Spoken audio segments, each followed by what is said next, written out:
Hello everyone, আসসালামু আলাইকুম সকলকে। তোমাদের সবাইকে আমাদের নতুন একটা কোয়েশ্চেন ব্যাংক সলভ লেকচারে স্বাগত জানাচ্ছি। তো ভাইয়া, আমাদের রিসেন্টলি যে রুয়েট প্রিলি পরীক্ষাটা হয়ে গেছে, সেটার আমরা কেমিস্ট্রি পার্টের 30টা প্রশ্ন নিয়ে আজকে আলোচনা করার চেষ্টা করব। হ্যাঁ, প্রশ্নটা মোটামুটি রুয়েটের বিগত বছরের প্রশ্ন যেরকম হয়েছে সেরকমই হয়েছে, নতুন কিছুটা। তো হ্যাঁ, কিছু প্রশ্ন কিন্তু আউট অফ দ্য বক্স ছিল, সেগুলো আমরা একটু দেখার চেষ্টা করি। আচ্ছা, তো চলো আমরা শুরু করি। প্রশ্ন অনেকটা বুয়েট প্রিলির মতোই কিন্তু হয়েছে, সমস্যা নাই। দেখো, প্রথম প্রশ্নে কি বলা হয়েছে, সর্বোচ্চ আয়নীকরণ বিভব বিশিষ্ট নিষ্ক্রিয় গ্যাস হচ্ছে কোনটি হবে? আমরা জানি আকার যত বাড়ে বিভব কিন্তু তত কমে, তাই না? ব্যস্তানুপাতিক সম্পর্ক। তার মানে যতই আমি গ্রুপ নাম্বার 18 উপর থেকে নিচে আসবো, ততই আমাদের কি হবে, আয়নীকরণ শক্তি হচ্ছে কমতে থাকবে, তাই না? আয়নীকরণ বিভবের মানটা কি করবে, কমতে থাকবে। দেখো, এই যে হিলিয়াম সবার উপরে, তারপর হচ্ছে নিয়ন, আর্গন, ক্রিপ্টন, জিনন, আর হচ্ছে রেডন, লাস্টে হচ্ছে অর্গানিসন। যতই উপর থেকে নিচে আসবো আমার আকার বাড়তে থাকবে, সাইজ বাড়তে থাকবে, যার ফলে আয়নীকরণ বিভবের মানটা কমতে থাকবে। ওকে, বুঝতে পারছি? বলছি কি, কোনটার বেশি, সর্বোচ্চ কোনটা হবে? তাহলে নিশ্চয়ই সেটা হিলিয়াম হবে। তাহলে উত্তর হবে হচ্ছে হিলিয়াম। বুঝতে পারলাম? চলো আগাই। আচ্ছা, নিম্নের আয়নিক যৌগসমূহের মধ্যে সমযোজী চরিত্র কিভাবে বৃদ্ধি পায়, তাই না? এখানে কি কি দেওয়া আছে? সোডিয়াম ক্লোরাইড, ম্যাগনেসিয়াম ক্লোরাইড, আর হচ্ছে অ্যালুমিনিয়াম ক্লোরাইড। দেখো, এটার মধ্যে একটা কমন আয়ন আছে, তাই না? এগুলোর মধ্যে কিন্তু একটা কমন আমি দেখতে পারতেছি, সেটা কি? এই যে ক্লোরাইড পার্টটা বাদ দিয়ে দাও, তাহলে এখানে থাকে হচ্ছে সোডিয়াম ক্যাটায়ন, ম্যাগনেসিয়াম, আর হচ্ছে অ্যালুমিনিয়াম। আচ্ছা, এখন যদি একটু চিন্তা করে দেখি ভাইয়া, খেয়াল করো, যখন আমরা প্রথম নিয়মটা পড়ছিলাম, প্রথম নিয়মটা কি দেখছিলাম? চার্জের নিয়ম, তাই না? ফাজানের পোলার আয়ন নিয়মের কথা বলতেছি। তো ক্যাটায়নের ক্ষেত্রে যত বেশি চার্জ হয় তার পোলার আয়ন কিন্তু তত বেশি হয়। যত বেশি পোলার আয়ন তত বেশি সমযোজী ওই যৌগটা হবে। তাহলে দেখো, এখানে হচ্ছে +1 +2 +3, নিশ্চয়ই এইটার চার্জ সবচেয়ে বেশি, তাহলে এটার মধ্যে পোলার আয়ন সবচেয়ে বেশি, তারপর এইটা, তারপর এইটা। তাহলে সমযোজী বৈশিষ্ট্য কোনটা সবচেয়ে বেশি থাকবে? এটা সবচেয়ে বেশি থাকবে, তাই না? তারপর হচ্ছে ম্যাগনেসিয়াম ক্লোরাইড, তারপর হচ্ছে সোডিয়াম ক্লোরাইড। ওকে, তাহলে উত্তর হচ্ছে আমাদের option A. Is it clear? চলো আগাই। আচ্ছা, নিচের কোন দ্রবণটি দ্বারা ফেরিক আয়ন, Fe3+ মানে ফেরিক আয়ন তুমি শনাক্ত করতে পারবা? আচ্ছা, এখানে বিভিন্ন দ্রবণ দেওয়া আছে, খেয়াল করে দেখো। উত্তর হচ্ছে আমাদের, চিন্তা করো যে ammonium hydroxide, sodium thiosulphate, sodium hydroxide, তারপর হচ্ছে অ্যামোনিয়াম থায়োসায়ানেট, আর লাস্টে হচ্ছে আমাদের অ্যামোনিয়াম ক্লোরাইড। বুঝতে পারলাম? আচ্ছা, সো এইগুলোর মধ্যে মেইনলি আমরা কি ব্যবহার করি? অ্যামোনিয়াম হাইড্রোক্সাইডটা ব্যবহার করি। ঠিক আছে, কিভাবে ব্যবহার করি দেখো। ধরো তোমার দ্রবণে কি দেওয়া আছে? ফেরিক সালফেট বা ফেরিক নাইট্রেট, কিছু একটা দ্রবণ তুমি নিছো, তার সাথে তুমি কি করলা? অ্যামোনিয়াম হাইড্রোক্সাইডের রিঅ্যাকশন করালা। আচ্ছা, এই রিঅ্যাকশনে কি তৈরি হচ্ছে দেখো, খুব সুন্দরভাবে প্রতিস্থাপন বিক্রিয়া হচ্ছে। এই প্লাসটা এসে এই প্লাসকে রিপ্লেস করে দিবে, রিপ্লেস করে তৈরি করবে হচ্ছে ফেরিক হাইড্রোক্সাইডের বাদামি বর্ণের অধক্ষেপ। আর এখানে আমাদের অ্যামোনিয়াম আয়ন তৈরি হচ্ছে, ওটা ডাজন্ট ম্যাটার আসলে। বুঝতে পারছো? তাহলে উত্তর হচ্ছে অপশন এ। চলো আগাই। 298 মানে হচ্ছে কি 25 ডিগ্রি সেলসিয়াস, তাই না? এই তাপমাত্রার পানির আয়নিক গুণফলের মান কত? কেডব্লিউ এর মানটা জানতে চাওয়া হয়েছে। সেই কেডব্লিউ এর মানটা আসবে হচ্ছে 10⁻⁻14, কোনো একক দিবা না, হ্যাঁ? 10⁻⁻14।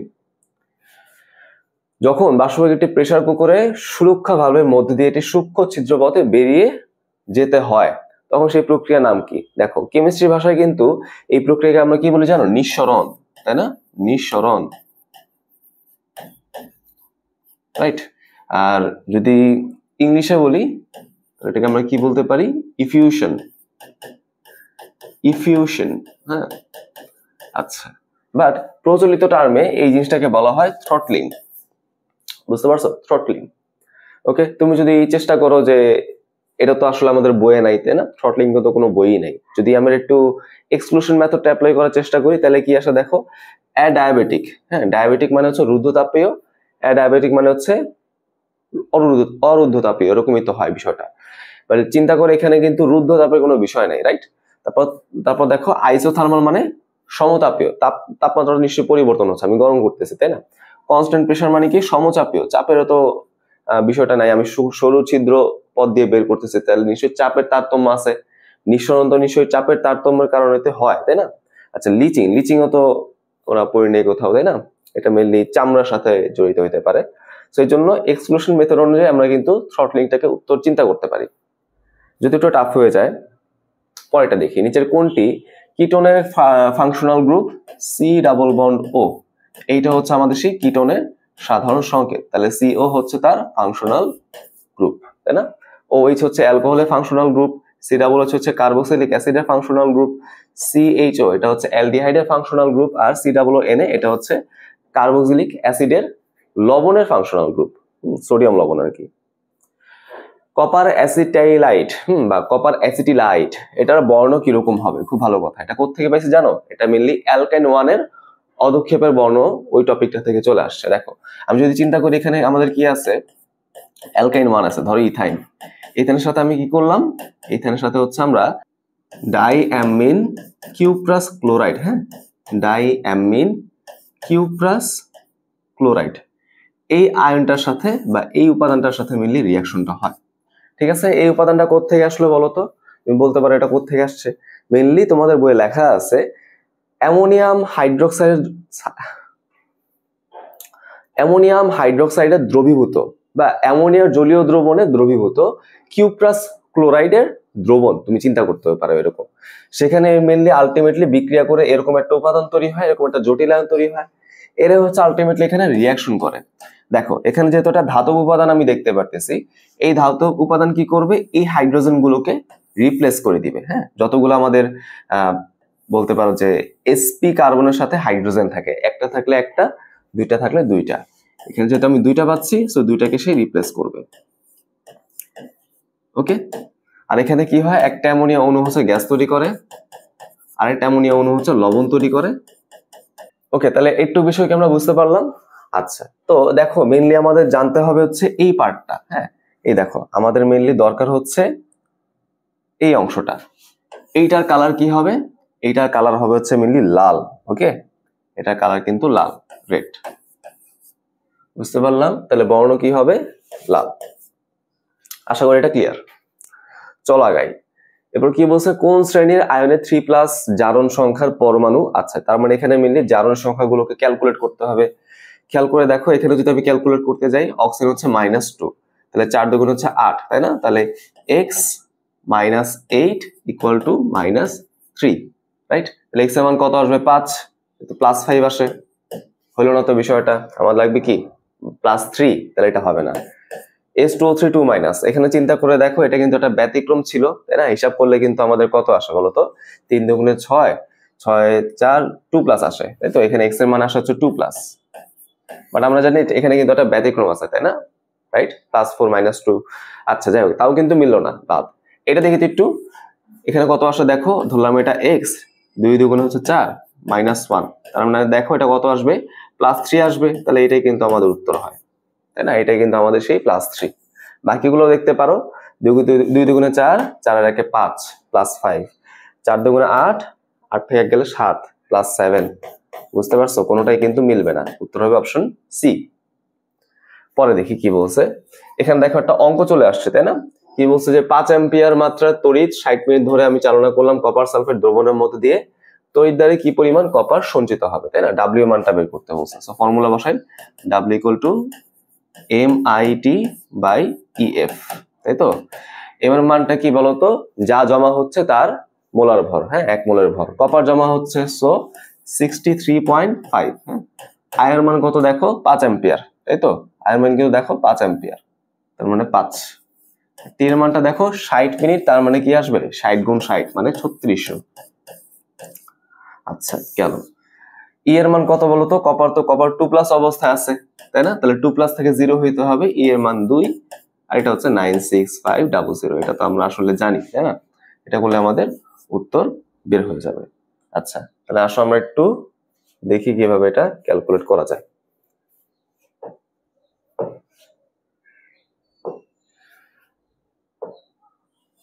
63.5 multiplied by 5 multiplied by 3600 29650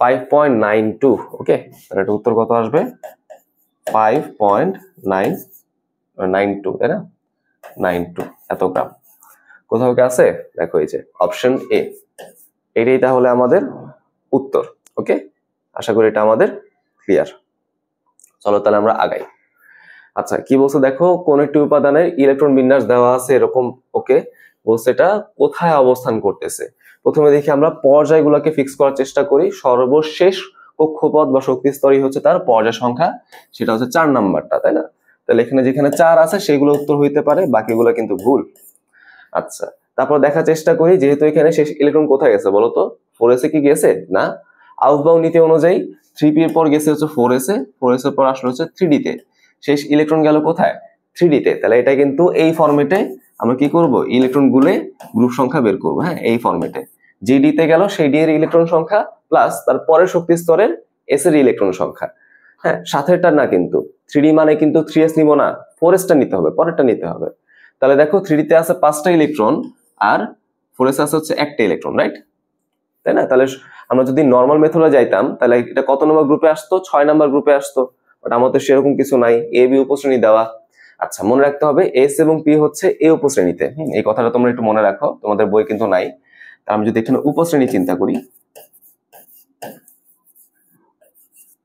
যদি উপশ্রেণী চিন্তা করি তাহলে কিরকম হয় দেখো তো বিষয়টা এ উপশ্রেণী কারা হয় যাদের শেষ ইলেকট্রন হচ্ছে এস এ যায় এবং পি তে যায় তাই না এস এবং পি ব্লক আর বি উপশ্রেণী কারা হয় যাদের শেষ ইলেকট্রন হচ্ছে ডি তে যায় এবং এফ এ আসে রাইট এরকম বিষয়টা বুঝতে পারছি তো আচ্ছা তাহলে এখানে নিশ্চয়ই বুঝতে পারতেছি যেহেতু শেষ ইলেকট্রনটা আমাদের ডি তে আসলো তার মানে এটা নিশ্চয়ই বি উপশ্রেণী হবে তাই না তাহলে এটা কিন্তু বাদ গেল এখন এগুলোর মধ্যে কোথায় যাবে বলতো মেইনলি আমরা কি করব এখানে আমরা ইলেকট্রন কাউন্ট করে দেখবো তাই না দেখো ডি এর মধ্যে 5টা এস এর মধ্যে একটা 5 আর কত আসে 6 তাই না তাহলে এখানে গ্রুপ নাম্বার কত আসবে বলতো 6b বুঝতে পারলাম আশা করি এটা ক্লিয়ার চলো তাহলে আমরা আগাই পরবর্তী কি বলছে দেখি নিচের যৌগগুলোর মধ্যে কোনটি জটিল যৌগ তাই না আমি একটা জিনিস মনে রাখতাম থার্ড ব্র্যাকেট থাকা মানেই জটিল যৌগ তাই না সবসময় কিন্তু এটা মিলবে না বাট এই ক্ষেত্রে দেখো মিলে যাচ্ছে যেমন এটা তো একটা এটা কি বলতো অ্যাসিড ক্লোরাইড তাই না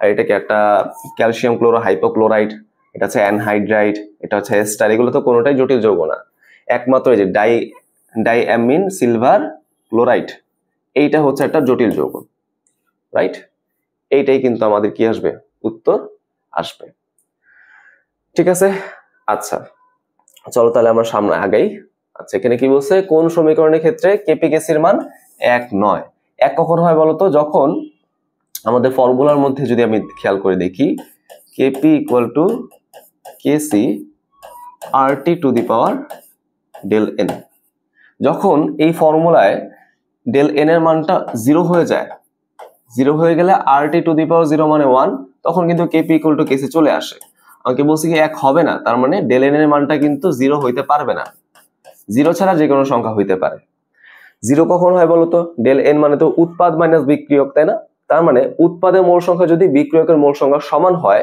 তাহলে কাটাকাটি গিয়ে কিন্তু 0 হয়ে যায় সেটা আমি করতে পারবো না দেখার চেষ্টা করি অবশ্যই মনে রাখবো এখানে কিন্তু সব উপাদান গ্যাসীয় হওয়া দরকার সলিড বা লিকুইড এগুলো আমরা কাউন্ট করবো না দেখো এখানে সবাই গ্যাসীয় আছে ওটা কোনো প্যারা নাই তো এখন আমরা দেখবো জাস্ট কোথায় ডেল এন এর মানটা 0 হচ্ছে না দেখি এখানে বাম দিকে এটা 1 মোল এটা 1 মোল তার মানে 2 মোল আছে এটাও কিন্তু দেখো 2 মোল আছে তার মানে এটা উত্তর হবে না এখানে 2 মোল এখানে দেখো একে একে 2 মোল উত্তর হবে না 2 মোল হবে না এটা আছে 1 মোল আর এটার কত মোল আছে দেখো 2 মোল ডাবল হয়ে গেছে তার মানে এটা কিন্তু উত্তর হবে হ্যাঁ এটাও কিন্তু হবে না আর কি তাহলে উত্তর হচ্ছে অপশন ডি সহজভাবে চিন্তা করলে উত্তর বের হয়ে যায় আদর্শ গ্যাসগুলোর অণুগুলোর গড় গতিশক্তি গড় গতিশক্তি হচ্ছে কত হইতে পারে খেয়াল করে দেখো আমরা কিন্তু গতিশক্তি নির্ণয় বেশ কিছু একটাই ফর্মুলা শিখছিলাম তাই না হ্যাঁ আমরা যদি তুমি চিন্তা করো যে বেগ নির্ণয় আমরা 3টা ফর্মুলা হয়তো দেখছিলাম বাট গতিশক্তি নির্ণয় জাস্ট একটা ফর্মুলা কিন্তু আমরা দেখছিলাম সেটা কি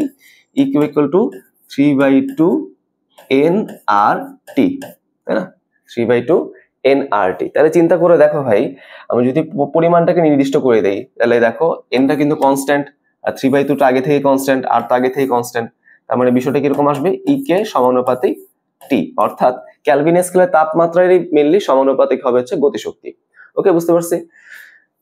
ঠিক আছে, আশা করি এটা আমরা বুঝলাম। তাহলে এটা কি হবে বলতো, এটা হবে হচ্ছে মেইনলি কনস্ট্যান্ট, তাই না? কনস্ট্যান্ট কেমনে হইলো, সমানুপাতিক বলতেছিলাম না? হ্যাঁ, সমানুপাতিক তো বলতেছিলাম, তাহলে এটা কেন কনস্ট্যান্ট আসলো? কারণ চিন্তা করে দেখো, তুমি যদি প্রশ্নের ভাষাটা খেয়াল করো, এখানে কিন্তু তাপমাত্রা পরিবর্তনের কোনো কথা বলে নাই। তাই যদি তাপমাত্রা ফিক্স করে রাখি, তাহলে আমি পদার্থ যত বাড়াই বা কমাই, যে কটাই কণা নিয়ে আমি কাজ করি না কেন, সব ক্ষেত্রে কিন্তু আমি কি পাবো, সমান পরিমাণে গতিশক্তি পাবো। হ্যাঁ, বিষয়টা এরকম, বুঝছো তো? মানে গড় যদি হিসাব করি, এক একটা কণা যদি হিসাব করি, সমান পরিমাণই পাবো, যত বেশি হোক যত কম হোক। এই জন্য উত্তর হচ্ছে অপশন বি। পরে কি বলছে দেখি, জুস সংরক্ষণের নিচে কোন প্রিজারভেটিভটা ব্যবহার করা হয়? এটা হচ্ছে ফার্স্ট পেপারের চ্যাপ্টার 5, সেখানে পড়াশোনাটা। সেখানে আমাদের খুব সুন্দর করে সোডিয়াম বেনজয়েটের কথাটা লেখাই আছে, সো এটাই আমাদের উত্তর হবে। বাকি ব্যবহারগুলো দেখতে পারি, ভিনেগার কোথায় ব্যবহার করা হয়, আচা তৈরিতে ব্যবহার করা হয়, তাই না? ফরমালিন দিয়ে কিন্তু আমরা কি করি, মাছ মাংসটা কিছু সময় হচ্ছে আগে হচ্ছে কি করা হতো, প্রিজার্ভ করা হতো, এখন কিন্তু সেটা নিষিদ্ধ, রাইট? বাকিগুলো দেখতে পারো আর কি, বাট উত্তর হচ্ছে সোডিয়াম বেনজয়েট। আচ্ছা, C4H8 এটা কার সাথে মিলে গেল, CnH2n। বলছে কি এটার মধ্যে কতগুলো আইসোমার হওয়া সম্ভব, আমাদের সব কম্বিনেশনই চিন্তা করতে হবে। আচ্ছা, দেখার চেষ্টা করি। ধরো আমরা একটা একটা করে দেখি। ধরো আমরা কি করলাম, প্রথমে 4টা কার্বন নিয়ে চিন্তা করলাম, এবং সেখানে একটা ডাবল বন্ড আছে, তাই না? কারণ এটা কার সাথে মিললো, অ্যালকিনের সাথে মিললো, তাই না? বাকি হাতে হাইড্রোজেন, সেটা তোমরা বুঝবে আসলে। 4টা কার্বন একটা সমান, ওকে। এমনও হইতে পারে, তাই না? এমনও কিন্তু হইতে পারে, ঠিক আছে, 4টা কার্বন আছে। আচ্ছা, সবই বুঝলাম, এরকম দুইটা হইলো। আর তো আমাদের অ্যালকিন হওয়া সম্ভব না, সম্ভব কি? আর কিন্তু সম্ভব না। এবার আমরা দেখি চাকরিক যৌগ, দেখি তো চাকরিক যৌগ তো হওয়া সম্ভব, তাই না? চিন্তা করে দেখো, চাকরিক যৌগ কিন্তু হওয়া সম্ভব, এরকম একটা সমাণু আর এরকম একটা সমাণু। আমি শুধু কার্বন দিয়ে দেখাইলাম, তুমি হাইড্রোজেন দিয়ে মিল করে নিতে পারো। তাহলে কতগুলো হলে বলো, 1 2 3 4, তাহলে উত্তর হচ্ছে 4। চলো আগাই। নিম্নের কোনটি সিলভার নাইট্রেটে অ্যামোনিয়াকেল মানে অ্যামোনিয়া মিশ্রিত দ্রবণের অদক্ষেপ দেয় না, কিন্তু পটাশিয়াম পারম্যাঙ্গানেটকে বিবর্ণ করে? দেখো, সিলভার নাইট্রেটের অ্যামোনিয়াকেল দ্রবণ, এখানে মিলে কি তৈরি হয় জানো, ডাইঅ্যামিন সিলভার নাইট্রেট। কোথায় পড়ছিলাম, অ্যালকাইন 1 এর শনাক্তকরণ বিক্রিয়া কিন্তু আমরা পড়ছিলাম, তাই তো? Diammine cu plus chloride, diammine silver nitrate. Okay, তার মানে বুঝতেই পারতেছি কারা হচ্ছে ওর সাথে বিক্রিয়া করে অদক্ষেপ তৈরি করবে বলতো? কারা এরকম হয়, যারা হচ্ছে অ্যালকাইন 1, বুঝতে পারছি কি? তাহলে যারা হচ্ছে অ্যালকাইন 1, তারা হচ্ছে এখানে এরকম ভাবে রিঅ্যাকশনটা করবে, ঠিক আছে? বাট বলছি কি অদক্ষেপ দেয় না, তার মানে অ্যালকাইন 1 হওয়া যাবে না। দেখো তো, ইথাইন একটা অ্যালকাইন 1, তাই না? দেখো তো ইথাইন কিভাবে অ্যালকাইন 1, দেখছো যে প্রথম কার্বনে কিন্তু তার ট্রিপল বন্ড। আচ্ছা, তারপর দেখো প্রোপাইনও কিন্তু অ্যালকাইন 1, তুমি দেখো তো এটা কিভাবে অ্যালকাইন 1 হয়, এই দেখো প্রথম কার্বনে ট্রিপল বন্ড, রাইট? বাকি অপশনগুলো দেখার চেষ্টা করি। তাহলে আমরা হচ্ছে অ্যালকাইন গুলোকে আগেই এলিমিনেট করে দিলাম, কারণ অ্যালকাইন গুলো হচ্ছে এই টেস্টটা দিবে, বাট বলছে কি সে হচ্ছে এরকম কোনো টেস্ট দেয় না, এরকম কোনো পদক্ষেপ তৈরি করে না। তাহলে এই অপশনগুলো আগে থেকেই বাদ থাকলো। কি দেখো, এখানে অ্যালকেন থাকলো দুইটা, ইথেন এবং মিথেন। দেখো তো ভাইয়া, ইথেন মিথেন এই পদক্ষেপ দেয় না, কথা ঠিক আছে, বাট তারা কিন্তু পটাশিয়াম পারম্যাঙ্গানেট এটার সাথে কোনো রিঅ্যাকশন করে না, এটাকেও কিন্তু বিবর্ণ করে না। তাহলে এই অ্যালকেন গুলাও বাদ থাকলো, মাত্র অপশন সি ইথিলিন যেই কথা, ইথিন একই কথা ভাই, বুঝছো? এবং সেটা কিন্তু এই পটাশিয়াম পারম্যাঙ্গানেটকে বিবর্ণ করে, এটা কালারটাকে নষ্ট করে ফেলে, তাই না? গোলাপি বর্ণকে দ্রবীভূত করে ফেলে, তাই না? যে গ্লাইকোল যৌগ তৈরি করে, তোমাদের কথা কি মনে আছে? ওইটাই আমাদের উত্তর হবে। তাহলে খুব ভালো প্রশ্ন। চলো আগাই। 50 ml পানিকে বিশ্লেষণ করে এত মিলিগ্রাম আর্সেনিক পাওয়া যায়, এখন বলছি কি এটা ঘনমাত্রা কত ppm হবে।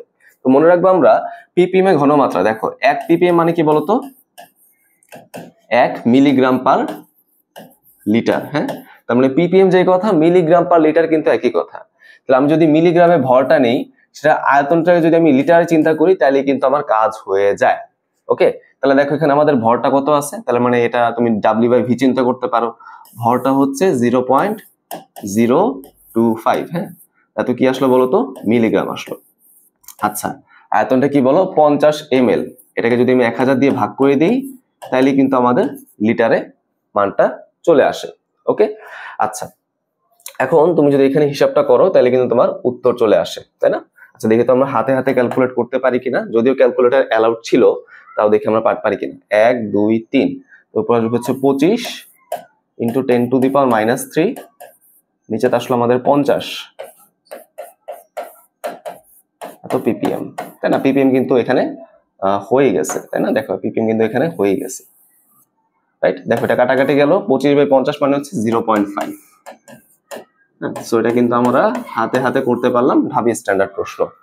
তাহলে উত্তর হচ্ছে আমাদের অপশন বি। চলো তাহলে আমরা আগাই। আচ্ছা, ক্ষারকীয় বাফার দ্রবণ কোনটি? আমরা জানি বাফার দ্রবণের ক্ষেত্রে কি হয়, একটা দুর্বল কম্পোনেন্ট লাগে, সাথে তার অনুবন্ধী পার্টটাও লাগে, তাই না? অথবা সেটাকে আমরা তার লবণ চিন্তা করতে পারি। সো অ্যাসিডিক বাফারে কি হয় বা অম্লীয় বাফারে কি হয়, আমরা দুর্বল অ্যাসিড চিন্তা করি, সাথে তার লবণ। এবং ক্ষারকীয় বাফারে কি হবে, আমরা এখানে চিন্তা করবো একটা দুর্বল ক্ষার থাকবে বা দুর্বল ক্ষারক থাকবে, দুর্বল ক্ষারক থাকবে, সাথে তার লবণ থাকবে। ওকে, সাথে তার একটা লবণ থাকবে। দেখার চেষ্টা করি দুর্বল ক্ষারক কোথায় আছে। এখানে তো অ্যাসিড আছে বাদ, এগুলো তো আমাদের অ্যাসিড কম্পোনেন্ট, এগুলো বাদ। তারপর দেখো এখানে কিন্তু দুর্বল ক্ষারকটা আছে, তাই না? তারপর দেখো এখানে কিন্তু সবল সবল বাদ, এখানেও দেখো দুর্বল ক্ষারকটা আছে। তার মানে দুর্বল ক্ষারক কিন্তু দুই জায়গায় আছে। এখন আমাকে প্রশ্ন হচ্ছে কি, কোথায় তার লবণ আছে? দেখো তো আমি এখানে ওইটা সরায় এখানে ক্লোরাইড আনলাম, তাহলে লবণ তৈরি করে ফেললাম না? নিশ্চয়টা লবণ। এটা তো আরেকটা দুর্বল অ্যাসিড, দুইটাই দুর্বল হইতে পারবে না, একটা হবে দুর্বল, সাথে থাকবে তার লবণ। তাহলে উত্তর হচ্ছে অপশন বি। ঠিক আছে, এগুলো সহজ প্রশ্ন ছিল। একটি নির্দিষ্ট তাপমাত্রায় PbBr2 এই যৌগের আণবিক দ্রাব্যতা এরকম মান দেওয়া আছে, বলছে কি KSP কত আসবে। তাহলে দেখি আগে PbBr2 কিভাবে ভাঙে। ভাঙাটা নিশ্চয়ই বুঝতে পারতেছি। এখানে লেডের যোজনী হচ্ছে 2+, আর এখানে কি আছে, দুইটা ব্রোমাইড আয়ন আছে। খুব সিম্পল জিনিস, ঠিক আছে? চিন্তা করে দেখো, এটা যত মোল এটা ঠিক তত মোল। সো এই যৌগের দ্রাব্যতা যদি হয় S, তাহলে এটা কত আসবে? এটাও কিন্তু এসি আসবে, এটা তার ডাবল, তার মানে 2S, রাইট? তাহলে আমি যদি KSP চিন্তা করি তাহলে কি আসবে দেখো, এখানে আসে হচ্ছে লেড, আর এখানে কি আসে, মানে আমি ঘনমাত্রা নিব, সবগুলোকে তার পাওয়ারে নিয়ে যাব। বুঝতে পারছি? তো এটা S, এটা কি 2S, S, আর এটা হচ্ছে 2S, বাট মাথায় কিন্তু স্কোয়ার আছে। তাহলে এটা কত আসবে? 4S³। বুঝতে পারলাম? 4S³। জাস্ট দেখো আমাদের কিন্তু S এর মানটা অলরেডি দেওয়াই আছে, আমি S এর মানটাকে জাস্ট এখানে বসাই দিব। ঠিক আছে, S এর মানটাকে যদি বসাই দিই তাহলে কিন্তু আমি উত্তর এখানে পেয়ে যাব। ঠিক আছে, লাস্ট আমরা বসাই দেওয়ার চেষ্টা করি। 4S³ না, তাহলে 2.17 10⁻³ এটা কিউব। ওকে, ঠিক আছে, তাহলে গেল কত আসে? 4.08 10⁻⁸। 4.087 10⁻⁸, হ্যাঁ, এত। ঠিক আছে, একক দিবা না। আচ্ছা, অপশন ই হচ্ছে তাহলে আমাদের সঠিক উত্তর। ওকে, আশা করি এটা আমাদের ক্লিয়ার। ঠিক আছে, সামনে আগাই। পরে কি বলছে দেখো, দ্বিতীয় পর্যায়ের মৌলগুলোর নাম কি? এটা হয়তো আমরা অনেকেই পারি নাই, কারণ এগুলো আমাদের বইয়ে নাই। দেখো, মনে রাখবো যে দ্বিতীয় পর্যায় এই মৌলগুলোকে আমরা কি বলি জানো? এটাকে মেইনলি বলা হয় ব্রিজ এলিমেন্টস। হ্যাঁ, ব্রিজ এলিমেন্টস। তৃতীয় পর্যায় এটাকে মেইনলি বলা হয় তোমার টিপিক্যাল এলিমেন্টস। Typical elements. আর SO3 ব্লকভুক্ত মৌল, হ্যাঁ, এদেরকে আমরা মেইনলি কি বলি জানো? Normal elements. এগুলো একটু মাথায় রাখি, অপর নামগুলো, তাহলে কিন্তু হচ্ছে, তাই না? আচ্ছা, ব্রিজ কেন বলতেছি? কারণ পর্যায় 1কে পর্যায় 3 এর সাথে আমরা লিঙ্ক করতেছি, বা পরবর্তী পর্যায়গুলোর সাথে। টিপিক্যাল কেন বলতেছি? কারণ এই যে তৃতীয় পর্যায়ে যে মৌলগুলো আছে, যেমন ধরো সোডিয়াম, ম্যাগনেসিয়াম, অ্যালুমিনিয়াম, সিলিকন, এগুলো আমরা বেশি বেশি ব্যবহার করে থাকি, তাই না? এই মৌলগুলাই সবচেয়ে বেশি পরিচিত, এই জন্য টিপিক্যাল বলতেছি। আর S এবং P কে আমরা কি বলতেছি? নরমাল এলিমেন্টস বা আদর্শ বা প্রতিনিধি মৌল বলি, তাই না, আমাদের বই কথা মতে। কারণ এরা কি, এরা হচ্ছে আউপাও নীতি, পলিবর্জন নীতি, আর বলতে পারে যে ইলেকট্রন বিন্যাসের যে হুন নীতি, এগুলো হচ্ছে ভালো করে ফলো করে। সো আমাদের জানতে চাওয়া হচ্ছে দ্বিতীয় পর্যায়ে, উত্তর হবে ব্রিজ এলিমেন্টস। হ্যাঁ, একটু মনে রাখতে হবে, এগুলো একটু তোমরা নোট করে নাও। পরে কি বলছে, ইডিটিএ পদ্ধতিতে পানির ক্ষরতা নির্ণয়ের সময় পিএইচ এর মান কত রাখতে হয়, এটাও কিন্তু হাজারী স্যারের বই ইনফরমেশন না। এখানে মনে রাখতে হবে পিএইচ এর মানটা হয় হচ্ছে 7.5 থেকে 8। 8 মানটাই সবচেয়ে বেশি লজিক্যাল। যদি অপশনে 8 নাই তাহলে কাছাকাছি দেখাবা 7, এটা আমাদের উত্তর গেল। হ্যাঁ, আচ্ছা, এটা তোমরা দেখবা তোমাদের সোর্সের উপর ডিপেন্ড করে। কোন কোন জায়গায় হচ্ছে আমি দেখলাম 10 সঠিক উত্তর দাগানো, বাট তোমরা হচ্ছে একটু ভেরিফাই করে নিতে পারো। আমি গুগল থেকে দেখছি এটা দেওয়া আছে 8, সব জায়গায় 8ই দেওয়া, তাই না? তাহলে তুমি 7 দাগাও। নিচে যৌগগুলোর মধ্যে কোনটির আকৃতি হচ্ছে সমতলীয় হবে, তাই না? সমতলীয়, দেখো বোঝার চেষ্টা করি। মিথেন কি সংকরণ হয় বলতে পারবা? মিথেনে CH4, আমরা হাফের সূত্র অ্যাপ্লাই করলে বুঝতে পারবো এখানে সব জায়গায় সিঙ্গেল বন্ড আছে, সো এটার মধ্যে sp3 সংকরণ আছে, তাই না? sp3 গুলো কি হয়, টেট্রাহেড্রাল, যেটা হচ্ছে ত্রিমাত্রিক গঠন, সমতলীয় হওয়ার কোনো সম্ভাবনাই নাই, এটা বাদ। অ্যাসিটিলিন, তাই না? তার মানে হচ্ছে CH ট্রিপল বন্ড CH, এটা কি হবে, sp সংকরিত হবে, তাই না? ট্রিপল বন্ড আছে, দুইটা পাই বন্ধন মানে sp সংকরিত কার্বন এখানে বিদ্যমান। তাহলে এটা কি হবে, সরল রৈখিক হবে, মানে একমাত্রিক। সমতলীয় হওয়ার জন্য কি হওয়া দরকার, দ্বিমাত্রিক বা টুরি হওয়া দরকার, তাই না? তাহলে এটা হচ্ছে না। বেনজিন, বেনজিনে দেখো আমাদের কিরকম হয়, এরকম হয় না, রাইট? একান্তর দ্বিবন্ধন, এখানে কি সংকরণ থাকে বলো, sp2। এইটা কিন্তু কি হয়, এইটা একটা সমতলীয় যৌগ হয়, বুঝতে পারছি? তাহলে এটাই কিন্তু আমাদের উত্তর। আইসোবিউটান না, এখানে সিঙ্গেল বন্ড মানে sp3। টেট্রাক্লোরোইথিলিন, মানে এটা তুমি চিন্তা করতে পারো, এটাও কিন্তু হয় না, বুঝছো? টেট্রাক্লোরোইথিলিন তুমি যদি চিন্তা করো এরকম ভাবে যে এই টেট্রাক্লোরোইথিলিন বলতে পারো, ভাই এখানে তো আমাদের ডাবল বন্ড আছে, তাহলে এটা তো সমতলীয় হওয়া উচিত। বাট চিন্তা করে দেখো যে ক্লোরিন গুলো আছে, এই ক্লোরিন আবার কিন্তু sp3 সংকরিত। হ্যাঁ, যাই হোক, ওগুলো আমাদের টেনশনের কোনো বিষয় না। আমরা কিন্তু বইয়ের মধ্যে সরাসরি বেনজিনের কথাটাই পড়ছিলাম, এটা কি হয়, সমতলীয় যৌগ হয়, রাইট? তাহলে এটাই উত্তর। স্থির উষ্ণতায় কোনো গ্যাসের চাপ যদি আমি 4 গুণ বৃদ্ধি করি, তাহলে ঘনত্বের, হ্যাঁ এটা ঘনত্ব লিখছে কেন, ঘনত্বের কি পরিবর্তন হবে? তাহলে আমরা একটু ফর্মুলা লিখি। ঘনত্বের ফর্মুলা কি জানি, D = PM/RT, তাই না? এখানে আমরা কি চিন্তা করতেছি, বাকি সব রাশি হচ্ছে কনস্ট্যান্ট, তাহলে D এর সাথে P সম্পর্কে কি আসবে, সমানুপাতিক। D যদি তাহলে আমি 4 গুণ বৃদ্ধি করি, তাই না? D যদি 4 গুণ করে ফেলি, P কত গুণ হয়ে যাবে, 4 গুণ হয়ে যাবে, right? So it is increased 4 Times, এটাই আমাদের উত্তর। এখন আমি শিওর তোমরা অনেকে বলতেছো, ভাই 4 গুণ তো হচ্ছে, তাই না? নিচের গুণ তো বাদ দিতে হবে, যত গুণ বৃদ্ধি তত গুণ বোঝার জন্য, তাহলে উত্তর হওয়া উচিত ইনক্রিজ 3 টাইমস, এরকম তো হওয়া উচিত, তাই না? বাট তুমি প্রশ্নটার ভাষাটা একটু পড়ো তো, প্রশ্নে কি বলছে দেখো, প্রশ্নে কিন্তু বলছে 4 গুণ আমরা বৃদ্ধি করলাম, তাই না? তার মানে 4 গুণ বানাই ফেলতেছি প্রশ্ন মতে। যদি এখান থেকে তুমি একই রকম ভাবে ক্যালকুলেট করতে চাও, তাহলে কিরকম আসবে বলো তো? তাহলে দেখো কিরকম আসবে, 4 গুণ বৃদ্ধি, তার মধ্যে নিচে 1 গুণ আছে, তাহলে 4 আর 1 হয় 5 গুণ, তাই না? তাহলে এটা হয়ে যাবে 5 থেকে আসবে কত, 5 সমানুপাতিক, নিজে গুণ বাদ দাও 4ই কিন্তু আসে, রাইট? তার মানে আমরা কিন্তু খুব সিম্পলি এই জিনিসটাকে কোনো জটিলতা ছাড়াই হচ্ছে আইডেন্টিফাই করে নিলাম। বলতে পারো যে ভাই আমরা তাহলে একটু ওরকম ভাবে চিন্তা করি, ওইটাই তো কারেক্ট জিনিস, তাই না? কথা ঠিক আছে, ওইটাই কারেক্ট। বাট তুমি যদি বিগত বছরের প্রশ্নগুলো খেয়াল করে দেখো, টিচাররা হচ্ছে আসলে ওই জিনিসটা খুব একটা আমলে নিয়ে প্রশ্ন করে না, বুঝছো? ওই জিনিসটা আসলে খুব একটা কেয়ার করে প্রশ্ন করে না। তাদের কাছে বৃদ্ধি পাইলে তারা হচ্ছে গুণ দেয়, এত গুণ বৃদ্ধি, আর হ্রাস পেলে তারা হচ্ছে গুণ দিয়ে লেখে, এত গুণ হ্রাস, বুঝছো? আমরা যেমন চিন্তা করি যে না এত ভাগ হয়ে যাচ্ছে, তারা এই ভাগ শব্দের উচ্চারণ করে না, তারা কমে গেলে বলে এত গুণ হ্রাস পাচ্ছে, যদিও কথাটা ঠিক না, তাই না? যাই হোক, সো আমরা প্রশ্নের ভাষা পড়ে প্রশ্নটা একটু বোঝার চেষ্টা করব। ওকে, তাহলে উত্তর হচ্ছে অপশন বি। যদি এখানে কোনো সমস্যা হয় না, তাও আমি তোমাদের বলে দিলাম, তোমরা যেহেতু প্রশ্ন ব্যাংক করতেছো তোমাদের ভালোর জন্য। WHO কর্তৃক পানিতে অনুমোদিত BOD এর ভ্যালু কত আসে? মনে রাখবো BOD এর ভ্যালু হচ্ছে 6 ppm আর COD এর ভ্যালু হচ্ছে 10 ppm। এই দুইটা ভ্যালু একটু মনে রাখি, ঠিক আছে? আচ্ছা, তাহলে উত্তর হচ্ছে 6। BOD যেহেতু জানতে চাওয়া হয়েছে, গেল। নিচের কোনটি ডাইপোল মোমেন্ট শূন্য? খুবই ইম্পর্টেন্ট প্রশ্ন। আচ্ছা, দেখার চেষ্টা করি। বেনজিন 1,4-ডাইঅল, তাই না? বেনজিন 1,4-ডাইঅল, তাহলে দেখো এখানে একটা OH, তার 4 নাম্বার কার্বন হচ্ছে একটা OH, তাই না? এখন মনে হতে পারে যে ভাই আমরা যদি এখানে ভেক্টর ফর্মুলা অ্যাপ্লাই করি, তাহলে কার্বন থেকে অক্সিজেনের দিকে এখানে কি হচ্ছে, একটা ভেক্টর কাজ করলো, এখানে একই রকম ভাবে একটা ভেক্টর কাজ করলো, 180 ডিগ্রি কোণে আছে, তাই না? এটা কি হবে, 0 হয়ে যাওয়া উচিত না, বাট এটা কিন্তু 0 হবে না। কারণ কি? কারণ দেখো ভাইয়া, এই অক্সিজেন কিন্তু sp3 সংকরিত, তাই না? আর এটাও কিন্তু sp3 সংকরিত।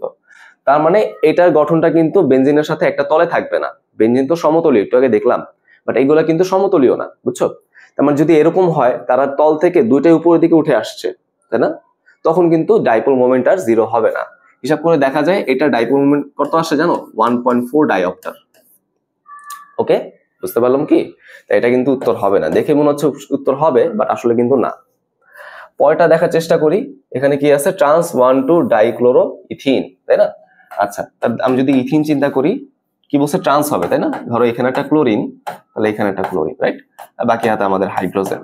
তাহলে এখানে একটু খেয়াল করে দেখি ভাই, ক্লোরিন নিশ্চয়ই কার্বন থেকে বেশি তড়িৎ ঋণাত্মক, তাহলে এখানে ভেক্টর কাজ করলো, এখানে ভেক্টর কাজ করলো, এবং দুইটা হচ্ছে একই তলে আছে। দুইটা কি আছে? একই তলে আছে।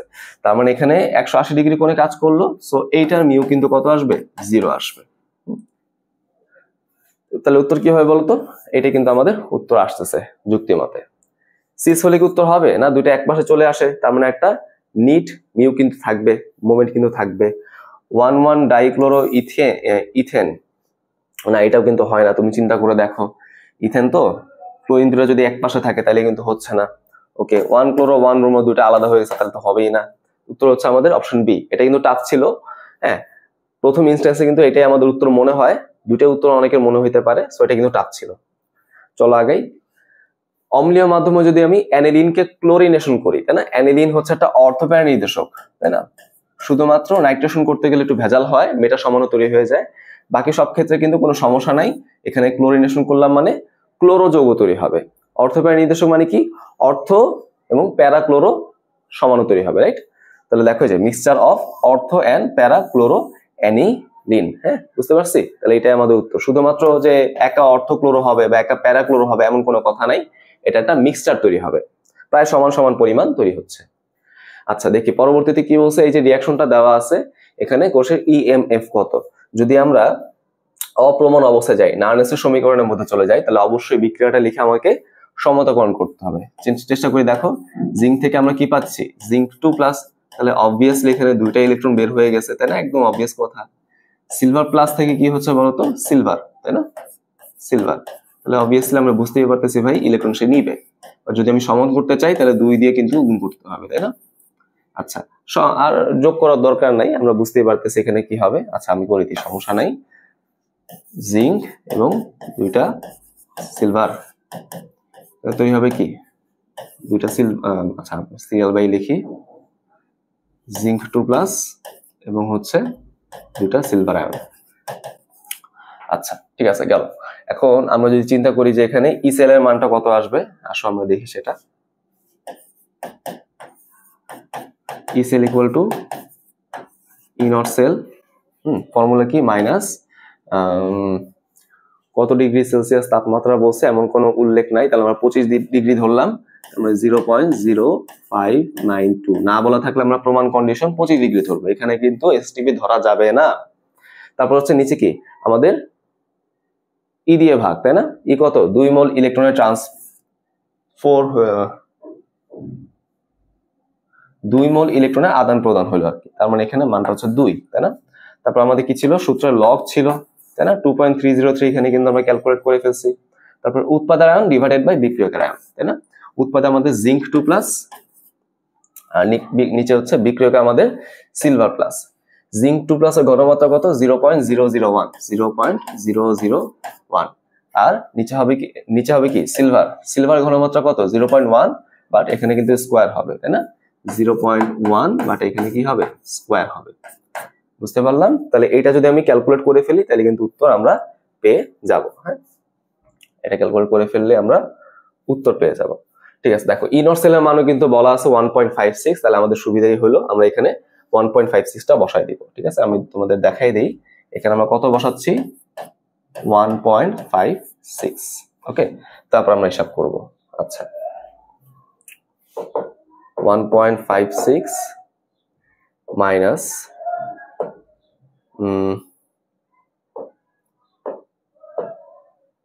0.05921 এভাবে নিতে পারো, by 2 multiplied by log 0.001 divided by 0.1 এর স্কোয়ার।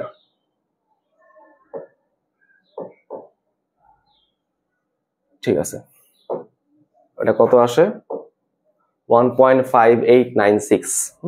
তাহলে 1.5896 এত ভোল্ট। ঠিক আছে, তাহলে দেখো এটা কিন্তু কোনো অপশনের সাথে মিললো না, সো এটা কিন্তু আসলে নো অ্যান্সার হয়ে যায়। ঠিক আছে, আচ্ছা তাহলে আসো আমরা আগাই।